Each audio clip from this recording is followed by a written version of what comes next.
to week number 2 of your Thrive program. If you have not already, make sure that you work out with me in that 40-minute strength and conditioning workout that we had yesterday. Alrighty, so pause this video, go work out for 40 minutes. It's great, I loved it. And then come back and watch this go time video whenever you're done working out, okay? So today we're going to be talking about kind of, I don't want to say a dilemma, but I get this question a lot. I'm like, it's really not that hard. But it's not hard for me just because I was taught at such a young age, I feel like, and it's not something that many people talk about. But today we're going to be talking about where to place our string in our belt loops. And I will say this is something that will drive me insane sometimes because of what some people do.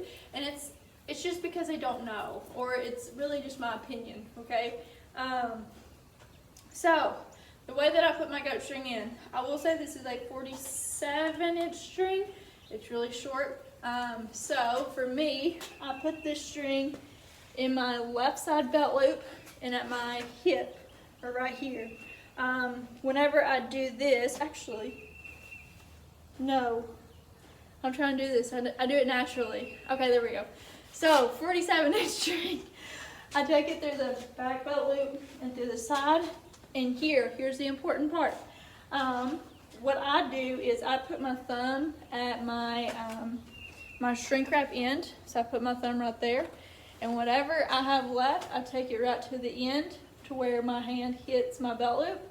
And that's all the tail that I need in there. So I don't want it in here because you see how I can get right underneath me? I can sit on my string and that's not fun.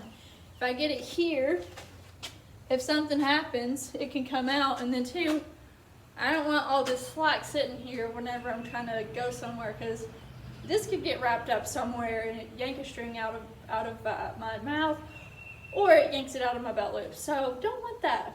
But for me, what I do is I just go to the shrink wrap and take it to the end right there, and that's all the tail that I need. I can't sit on it, it's not too far in, and I can pull it out without any kind of issues.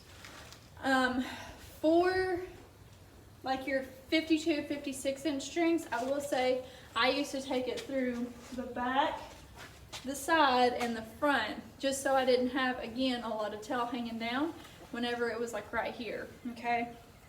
So I would take it through those belt loops. It felt good to me, and with that, I wouldn't have to put so much up here. So like I would just have enough to where it just sits comfortably. Okay, I wouldn't have to measure out to here like I would whenever it's back here, okay? So just have a little bit of a tail to where it will stay in there, but you also don't want too much where it can get caught or it gets too hard to pull out. But that's just about like where I would put it if I had a longer string, and I really just want to make sure that this amount is just enough to where it's not going to get in my way, but it's also not going to be like super short to where I feel like it's just like pulling on me. It's not much, but as a goat tired, you know, some things are just touchy-feely, and that's one of them for me. A lot of people too will take their string, and I used to do the same thing. I did. They take their tail in like this.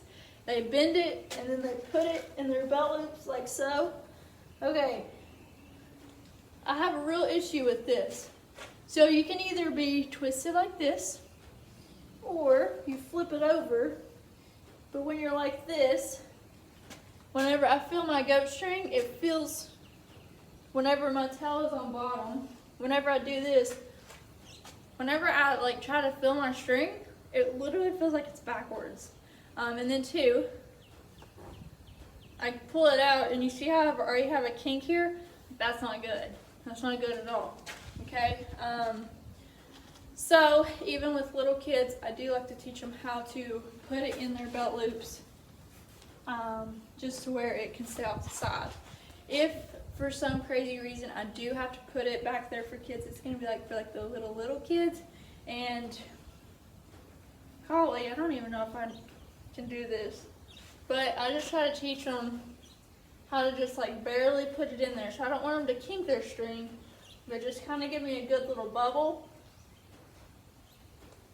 where it's not, where the tail and the string part aren't like crossed. but they're parallel to each other, and I want to make sure that I have a big enough bubble to where it won't kink the string as bad as if like I put it in here and it's like this. Okay, if that's really tight, that's a little bit looser, and it doesn't leave near the king is what it does with a little bit bigger of a bubble. Do not put a huge bubble in the back just because it could be hard to get out, but also don't put a little bitty one to where it could come out super easily, okay? There's a fine line, and there's a fine line with everything about strings, but that's just my recommendations. For me, it's starting here or the tube out loops, and then if I have like a super little kid, then I will sometimes just like wrap their goat string for them and teach them how to put it in that middle back loop, okay? But definitely try putting it through the bout loops first, just so that we don't get kinks in our strings, because that's never fun, okay? That can really mess up our ties, it can mess up our way of putting the string on, okay?